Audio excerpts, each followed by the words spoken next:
ini ada kaitannya dengan kasus lain yang disinggung dalam pernyataan Gede Pasek di atas? Setidaknya Sultan Batugana adalah orang yang ceplas-ceplos apa adanya. Bahkan nyentrik kala itu. Sehingga kalau mengeluarkan pernyataan bisa jadi ada sesuatu yang bisa bocor kan. Atau dikhawatirkan Sultan akan membocorkan rahasia yang begitu besar dari Tuan Besar.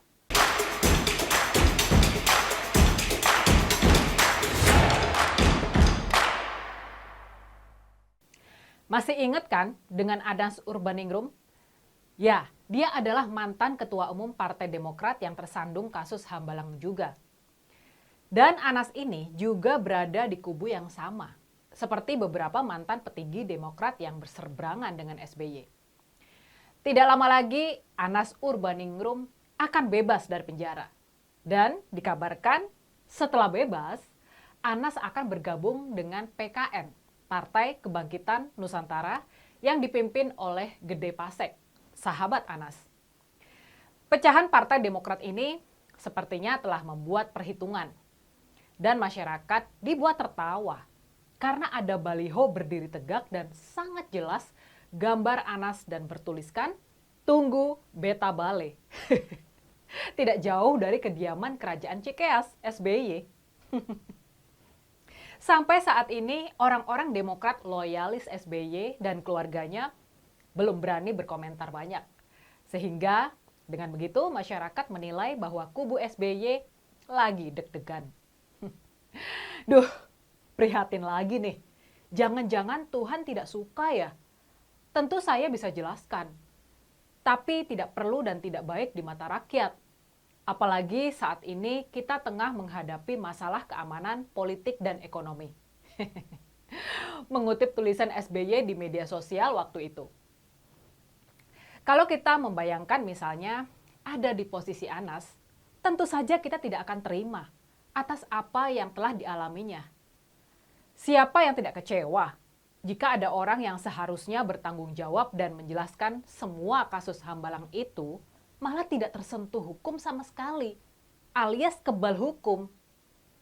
Dan mumpung 2023 yang berkuasa sudah bukan lagi SBY, maka ada kesempatan untuk mewujudkan tujuan itu.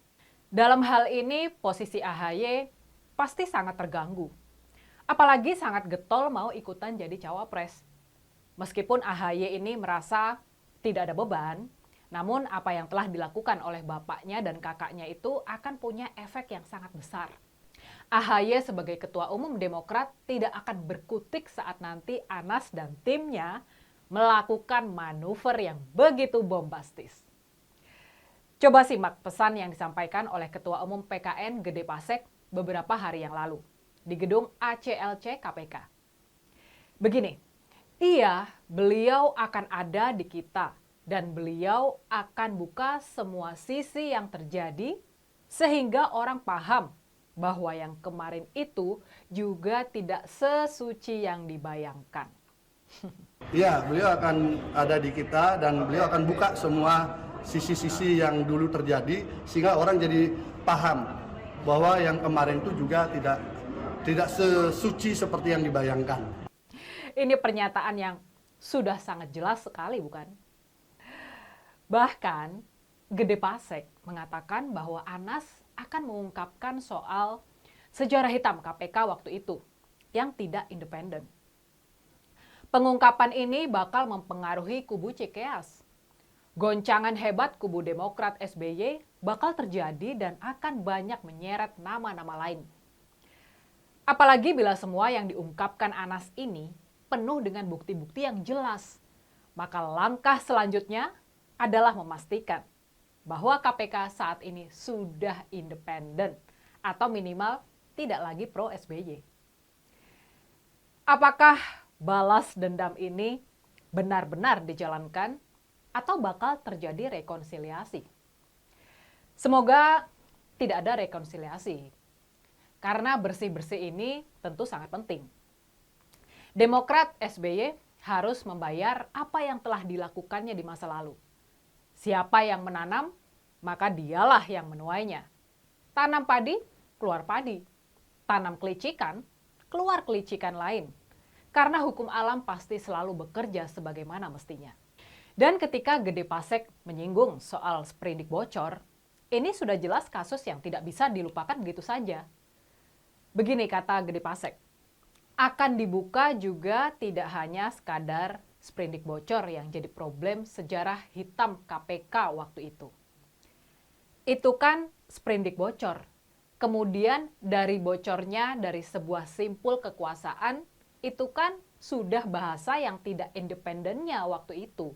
Dan ada lagi kasus-kasus lain. Wow.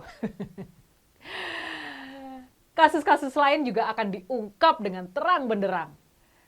8 tahun di penjara bukan berarti Anas tidak melakukan apa-apa atau hanya berdiam saja. Orang secerdas Anas itu tidak akan bisa diam.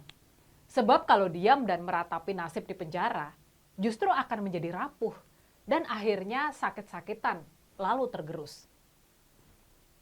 Anas akan berusaha melakukan perlawanan.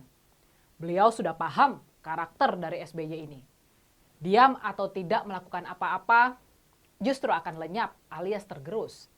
Jadi jauh lebih baik tetap melakukan perlawanan itu. Dan itu artinya berjuang. Berjuang melawan ketidakadilan dan menegakkan kebenaran. Lihat saja surat Anas yang ditulis tangan. Itu adalah pesan yang begitu jelas. Dan tentu kita sudah tahu bagaimana nasib almarhum Sutan Batugana. Apakah sakit yang dialami beliau pada waktu itu adalah bukan karena pengaruh kondisi kejiwaannya, yang bisa jadi stres berat karena sebuah kasus yang saling terkait. Pada saat sebelum meninggal, Sutan sempat bilang, "Saya kurus ini bukan karena penyakit. Kesehariannya ibadah terus. Keseharian ibadah ini mungkin dipengaruhi oleh pikiran yang tidak tenang, sehingga terus melakukan upaya penyembuhan." Nah, apakah ini ada kaitannya dengan kasus lain yang disinggung dalam pernyataan Gede Pasek di atas? Setidaknya Sutan Batugana adalah orang yang ceplas-ceplos apa adanya. Bahkan nyentrik kala itu. Sehingga kalau mengeluarkan pernyataan bisa jadi ada sesuatu yang bisa bocor kan. Atau dikhawatirkan Sultan akan membocorkan rahasia yang begitu besar dari Tuan Besar. Apakah hal ini yang dikhawatirkan oleh orang kuat sehingga beliau dikondisikan? Bukankah sakit itu ada penyebabnya kan? Tapi ya sudahlah, ini hanya dugaan saja. Bisa benar dan bisa salah juga kan? Jadi kita kembali lagi ke soal Anas ya.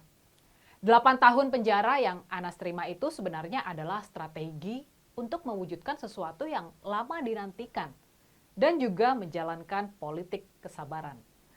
Karena waktu itu kekuasaan ada di SBY, maka sulit melakukan perlawanan. Dan kini masanya SBY sudah mulai surut. Dan itu artinya kekuatan dan kekuasaan SBY sudah bisa diperhitungkan. Pada bulan April nanti, Anas Urbaningrum akan bebas. Dan rakyat Indonesia sudah menunggu episode yang paling heboh ini. Kita tunggu.